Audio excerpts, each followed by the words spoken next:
Hello, karibu sana The Genius Platform. Karibu kwenye business battle fulani la uhakika. Na leo tutagusia kuhusiana na battle ambayo imetrend sana kwenye mitandao ya kijamii baina ya Master J pamoja na Ali Kiba. Ni battle fulani ambayo imezungumziwa sana na karibia kila mtu. Mmenielewa bana? Kwa ni battle fulani ambayo ni ya moto na bado inaendelea kuwa ya moto. Lakini leo nataka uambatane na mimi uweze kuvijua vitu ambavyo watu wengi hawaviongelei kuhusiana na Ali Kiba. Yes, kabla hatujaenda mbele zaidi ningependa kukwambia kuhusiana na Wabike Phone Accessories. Moja kati ya watu ambao wamekuwa wakifanya kazi kubwa sana kwenye upande wa vifaa vya simu. Wamekuwa wakiwasambazia mizigo kwa uaminifu mkubwa sana wafanya biashara wadogo ambao wako mikoani na mpaka nje ya nchi. Hawa jamaa wana vifaa vyote vya simu, hususan protector, charger na headphone na vitu vingine vingi. So ukihitaji vifaa vya simu kwa bei nzuri kabisa, unaweza ukawacheki Wabike Phone Accessories. Hawa ndio habari ya mjini. Namba yao ni hiyo hapo inapita kwenye tangazo. Wapigie, wape oda yako, then watafanya chap kwa haraka kuweza kukuhudumia. Bana, asante sana. Vitu ambavyo watu wengi hawaviongelei kuhusiana na Ali Kiba. Kwanza kabisa, kabla hatujaenda mbali sana, unajua dunia ya leo au dunia ya kuanzia huko nyuma, sidhani kama duniani au dunia ni kwa ajili ya watu wa kweli. Huwa naona kabisa ni wazi kwamba dunia ipo kwa ajili ya watu ambao ni waongo na wajanja. Kwa nini nakwambia hivyo? Labda nikikupa mfano wa kwanza. Kwa mfano, ukiwa mkweli hata kwa mwanamke, ukienda pale ukamwambia bana, mimi nakupenda lakini sina kitu, mimi nakupenda lakini bado ninaishi mazingira ambayo ni magumu na labda sehemu fulani vichanganyikeni ndani, mwanamke yule hawezi kukukubali. Yani ni 1 ya 10 hawezi kukukubali, kwa sababu dunia haipo kwa ajili ya watu wa kweli. Hiyo ni 1. 2, hata kuna vitabu vya dini, nadhani hata mtu kama Yesu aliteswa msalabani. Kama ni kweli hiyo issue, kama ni kweli aliteswa msalabani kwa sababu ya kuwa mkweli. Unajua watu hawapendi kuambiwa ukweli. Kwa hiyo iko hivyo. Na hata huku mtaani watu wengi sana, ukimwambia ukweli mtu umempoteza kwenye maisha yako. Na ndio maana kumekuwa kuna ushikaji wa kinafiki sana. Yani wakunafikiana kwamba hata kama mtu ajui inabidi umsifie ili asiumie. Kwa hiyo tumekuwa tunaenda hivyo na maisha yetu yamekuwa hivyo. Ndio maana nimekaa nikaiangalia hii battle jinsi ilivyo. So imeenda, mtu aliongea kile kitu dhidi ya Ali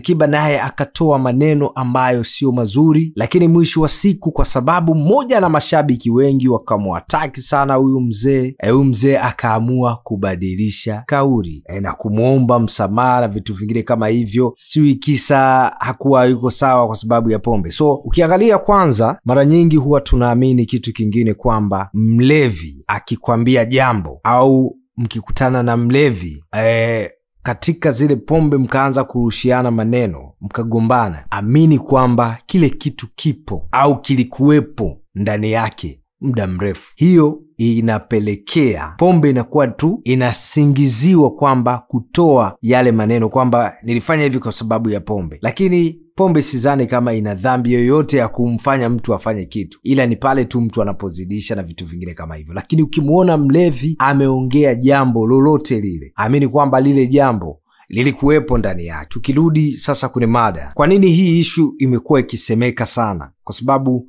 sio mara ya kwanza kusikia kwamba mtu anasema Ali Kiba ni mbana pua. Itakuwa sio mara ya kwanza kusikia hicho kitu. Hichi kitu kimeshawahi kuwa kinasemwa. Nadhani ameamua kuongea kwa sababu anaweza akawa amechoka. Yes. Unaweza ukawa umechoka kwa sababu watu wanakuwa wanasema sana. Nadhani Master sio mtu wa kwanza kusema hicho kitu kwa Ali Kiba. Yes, kwa kipindi cha nyuma pia tuliwahi kusikia vitu kama hivyo. So kuna kitu ambacho nimekiona. Kwanza, labda Ali Kiba angekaa kimya, kwa sababu wataalamu wa mambo wanakuambia kwamba leo wewe ukiambiwa wewe ni mweu na mtu ambaye anajiona yeye ni timamu, sawa, ukamwambia tu sawa na usiliakti kitu chochote, yeye ndio ataonekana ni mweu. Lakini endapo kama ukionesha kwamba umekuja juu, umepaniki, kwamba umekubaliana na kile kitu ambacho amekwambia kiko ndani yako kweli, hiyo ni moja, ni kitu ambacho kipo ndani ya Alikiba. Yani kwamba angeamua tu kukausha, kwamba sio mpaka ujibu, kwamba ukiambiwa hivi mpaka ujibu, hapana, unakausha. Japo kukausha pia ni kipaji kingine, kwamba unasikia kitu kinachokuumiza ukaushe, ni kipaji kingine. Na hiyo ndio ambayo wanawake wengi wanatufanyia vitu vingi sana. Wanaume wanapitia vitu vingi sana, lakini watu wanakuambia wanaume ni kukaa kimya, lakini sometime vinaua. Lakini kuna issue kama hii hapa, angekaa kimya isingekuwa kitu, wala sidhani kama yuko hivyo sasa hivi. Lakini tukienda kwenye point, hivi kweli Alikiba sio mbanapua? Yani Alikiba sio mbanapua? Hata kama sio mbanapua sasa hivi, lakini Alikiba kwa ukifuatilia nyimbo zake za nyuma kabisa na kitu anachokifanya sasa hivi, kuna utofauti. Mimi ni mmoja kati ya watu ambao nimewahi kushuhudia show ya Alikiba. Sikumbuki ni mwaka gani, alikuja Kigoma Bangwe Beach akiwa kipindi hicho na promoter Bonga kama sijasahau. Nilienda kwenye show yake, nikaangalia. Ni kiukweli nilikuwa simuoni huyu Alikiba wa sasa hivi. Ni kweli Alikiba amebadilika kwa kiwango kikubwa sana. Kama mwanzo watu walikuwa wanasema labda anabana pua, labda hawezi kufanya hivi, so aliamua kuyafanyia kazi yale ambayo watu walikuwa wanasema. Yani iko wazi, najua watu wengi hawapendi ukweli, na watu ni mashabiki wale wa kuona tu kitu kwa juu na kuanza kunani. Lakini hata yeye ukimchukua Alikiba, kuna kitu anajiona bado hajakitimiza kwenye mziki. So yale ndio mapungufu. Yani unapofanya kitu ukaona kwamba kuna gap bado haujafika, so bado kuna mapungufu kwenye kitu chako. Sio kwamba unafanya 100%. Japo kumkosoa mtu, kuna njia nyingi, sio mpaka kumkosoa mtu kwenye mitandao ya kijamii kwamba hafanyi vizuri au anafanya hivi, hapana. Lakini ni wazi kwamba tujifunze kupokea kila kitu. Yes, kwa mfano tukirudi kwenye masuala mazima ya kiimani, mara nyingi ukitendewa jambo zuri, umepata kazi, unasema Mungu ni mwema. Ukipata labda umejenga nyumba, unasema Mungu ni mwema. Ukifanya vitu vile vizuri, unasema Mungu ni mwema. Lakini siku labda umepata changamoto, labda ndugu yako amefariki au mtoto wako amefariki, unapaswa kumchukia huyo Mungu ambaye amekupa pumzi mpaka leo? Haupaswi kumchukia, bado Mungu ataendelea kuwa mwema.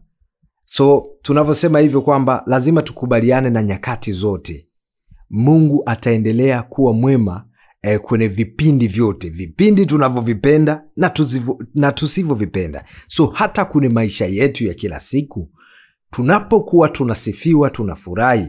Hata watu wakija wakatusemea vitu ambavyo hatuvipendi, tuchukulie poa. Tuchukulie poa, ni sehemu ya maisha. Hususan ukiwa ni mtu ambaye uko pale juu.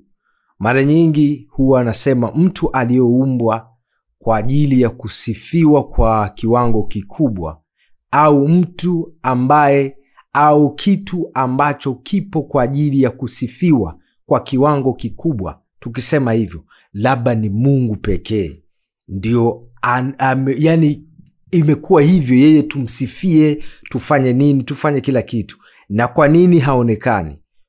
Kwa sababu zile sifa zinalevya. Huenda hata yeye angekuwa anaonekana, angeweza hizo sifa zingempelekea tukaona kwamba labda kuna kitu ana mapungufu nacho.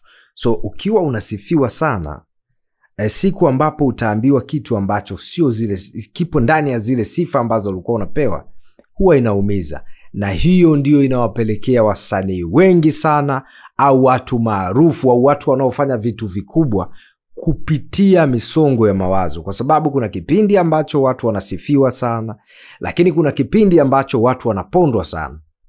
Na ukishajiweka kwenye jamii, watu wanaongea kitu chochote kile. So kwa kuna vitu Alikiba sio kwamba alikuwa vile kama alivyoanza.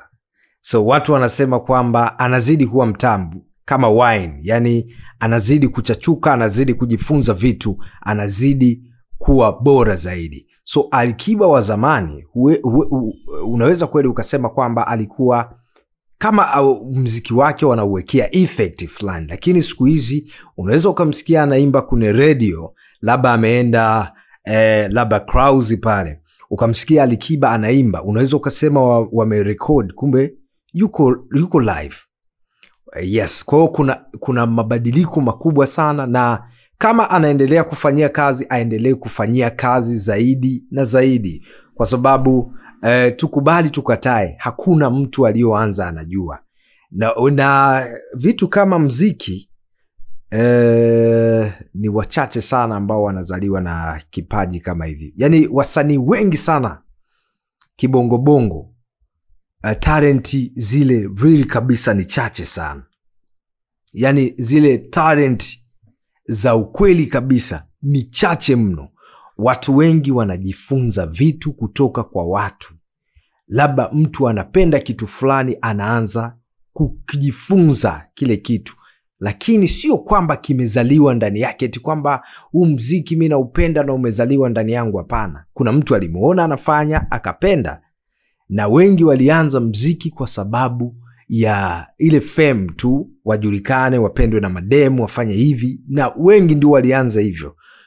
Lakini baadaye inakuwa biashara, wanazidi kujiboresha na kuwa bora zaidi. So Ali wa yule wanafuta vumbi, kwamba yule Ali ambaye wanadai kwamba alikuja kufuta vumbi kwenye kiti, kilikuwa hakijakaliwa na mtu, kwamba mfalme anarudi. Alikuwa wapi mwanzo? Ni kwamba sio kwamba eti mziki watu wanaojua, kuna kipindi vitu tu vinakuaga ni vigumu, game walieleweki. Watu wanasemaga never give up, lakini watu wanakata sana tamaa. Kuna vitu vingi sana, kuna biashara watu wanakata tamaa, hata waliofanikiwa wanakata tamaa pia, lakini sema tu ile hawaoneshi. Kuna muda unafanya kitu kinakuwa hakikuletei. So kipindi hicho ambacho alirudi kufuta vumbi, alikuwa wapi? Lazima tujiulize pale, Alikiba alikuwa wapi? Ni kwamba alikuwa amepotea au ameshindwa game, ndio maana akaondoka? Lakini walivyomuona Simba, ikabidi wampigie Masai wa mjini, na walivyompigia Masai wa mjini, ndio hiyo battle ikarudi ya Alikiba pamoja na Diamond mpaka leo, kwa sababu ikaja sasa ushindani. Nani anashindana na Diamond? Amewakimbia watu huku. Nani anashindana naye? Wakaenda wakamuita Masai wa mjini. Maana Masai wa mjini bana, kuna mtu Simba yule pale, inabidi tumkamate. So kuna kipindi Alikiba alikaa kimya. Alikuwa wapi? Huenda labda alikuwa anajifua, au huenda alikuwa amezidiwa mbinu za kurani mziki. Kiuhalisia, hii biashara ya mziki ni biashara ngumu sana. Ndio maana leo unasikia kwamba kina Rayvanny wanapitia wakati mgumu. Sio Rayvanny tu, mziki ni kitu ambacho kimeshaua sana watu. Ni kitu ambacho kimepoteza ndoto za watu wengi kwa kujifanya kwamba wana vipaji, kumbe hakuna. Umeiga kitu, kimekubali, ndani ya siku 2-3 kinakataa. Unaanza kupata stress kwamba watu walikushangilia, lakini leo wanakuponda. Kwa hiyo Alikiba ni mtu ambaye hatuwezi tukasema kwamba sasa hivi hajui kufanya live sio na nene na vitu kama hivyo, lakini bado anaendelea kujifunza kuwa bora, kuepukana na maneno ya watu ambayo yanasemwa. Na sio kwamba ukisikia kitu kinasemwa ni uongo. Huenda ulikuwa hivyo mwanzo, sasa hivi unajirekebisha. Yani hakuna kitu kinachokuja tu ni uvumi ambao umedumu, kwamba iwe kwamba eti ni watu wanakuonea au watu wanakusingizia. Hapana, sema tu wabongo wengi ni wanafiki, hawawezi kuongea ukweli. So tukiachana na hiyo, hii issue ni nzuri sana kwenye biashara ya muziki. Yes, kwa mfano kama sasa hivi Ali ambacho labda angeweza kukifanya baada ya hii battle, kwa sababu imeongelewa media nyingi sana. Labda angeachia ngoma ambayo labda amepiga kama live fulani, angeachia ngoma ambayo imepigwa kama live, then watu wasikie, azidi kuingia ndani ya masikio ya watu, azidi kupenya kwenye masikio ya watu. Lakini kingine, Master kumuomba msamaha Alikiba, nadhani ingekuwa kwenye mfano wa mahusiano, tungesema Master J hajahudhuria vikao vya wanaume. Kwa sababu gani? Ni msamaha ni neno dogo sana lililobeba maana kubwa sana, na ni vizuri kuombana msamaha. Lakini unapojidhihirisha neno lako kwamba mimi niko sahihi, sidhani kama kuna time tena ya kuaminisha watu kwamba wewe hauko sahihi. Ukiaminisha watu hauko sahihi, ina maana wewe hauna msimamo, au haujui ulikuwa unahitaji kusimama wapi. So mzee wetu, ingekuwa ni issue ya mahusiano, labda hata kama angekuwa amedakwa na mtu wake kiumeume, sasa hiyo tunaongea labda bahati mbaya umedakwa, labda umekutwa kune wallet yako kuna vitu ambavyo sio vizuri, labda kune simu yako kuna vitu ambavyo sio vizuri. Yes, mwanaume huwa haombi msamaha kizembe. Aidha angempigia bwana mdogo, kwa sababu Master ni mkubwa sana.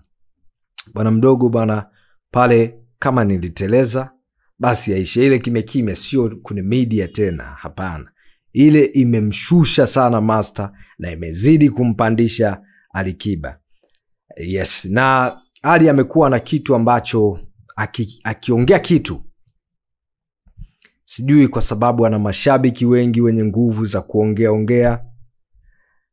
Akiongea kitu, aliongea kuhusiana na Baraka the Prince, media zote zika kama zimemfungia vio Baraka, vitu vikavurugika. Pia kuna kipindi Diva alimuita jina moja likaenda. So Ali ana kitu hicho, ana kipawa hicho cha kusema kitu afu kinaenda. So brother kaomba msamaha, lakini Alikiba hatujaona akitokeza mbele za watu na yeye kusema kwamba anaomba msamaha. Na hicho kitu kinaweza kisitokee kwa Alikiba, kwa sababu tunajua kabisa kama Ali ana damu ya Kigoma. Yes, Kigoma kuna jamii ya watu ambao kile kitu anachokiamini ndio hicho yeye anachokiamini. Hata kama watu wengine wanaamini tofauti, yeye ataamini hicho hicho na wala huwezi kumpindisha. Nishawahi kujiuliza labda ni kitu gani kinapelekea watu wa Kigoma wanakuwa hivyo. Nikadhani labda vyakula, labda kuna chakula ambacho kinalika pale Kigoma kinapelekea watu wanakuwa wabishi na kujiamini kwa viwango ambavyo mtu anaweza akasema labda huyu ni mtu wa aina gani. So ni vitu ambavyo tuko tunawaza. So lakini Alikiba ukimwangalia, sio kwamba yeye ametimia kama binadamu au ametimia kwenye huo muziki, kitu anachokifanya ni 100%, hapana. Na sio kwamba mtu kusema vile wewe unamuingiza kwenye mazingira mengine, sidhani kama na yeye yuko sahihi. Lakini kwa sababu ana mashabiki, ana watu ambao wanaona hapa wanapoona, wengine sio wafuatiliaji sana wa muziki, hawajui hata Alikiba mwanzo alikuwa wapi, hawajawahi hata kwenda kwenye show za Alikiba, yani hawajui vitu vingi. So lakini wanajikuta wanaongea vitu vingi, wanamtetea. So tusitetee upande wowote, lakini kila mmoja ana mapungufu. Lakini ingekuwa ni mimi binafsi, nisingeweza kuomba msamaha mbele za watu, ingekaa hivyo. Lakini hichi ni kitu kizuri muda mwingine kwenye biashara ya muziki, kwa sababu kuongelewa muziki peke yake hautoshi. So jamaa huenda kasababisha pia Ali aongelewe pia, aendelee kukaa kwenye midomo ya watu, lakini pia mzee wetu aendelee kukaa kwenye midomo ya watu. Huenda kuna dili za ubarozi na dili nyingine zinaweza zikajitokeza zikaendelea, kwa sababu dunia imechange, sio kutumia tena nguvu, watu wanatumia akili na vitu vinaenda. So mimi ni hayo tu, wewe unaichukuliaje? Mimi nimeichukulia humo ambapo nimeichukulia mimi kwamba hii battle imekaa hivyo, imekaa humo. So wewe unaiweka kuna engo gani? Unamchukulia Ari kuna upande gani? Ni mbana pua kuanzia mwanzo mpaka leo, au kuna namna amebadilika? Mwanzo alikuwa mbana pua au hajawahi kuwa mbana pua kabisa? Na vipi kuhusiana na Master J? Alichokifanya ni sahihi au sio sahihi? Na kama ni sahihi, usahihi upo kwenye upande gani? Na kama wewe ungekuwa ni Master J, ungeomba msamaha au ungekausha tu ukachukulia kwamba bana hili lilishatokea, maisha mengine yaendelee, na yeye alishaamua kunitupia maneno, poa, acha liende? Wewe ungekaa upande gani? Mimi yangu ni hayo. Nataka kuona komenti yako hapo chini. Mimi naitwa Mr. Ndeme hapo The Genius kutoka The Genius Platform. Karibu tena kwenye Business Battle.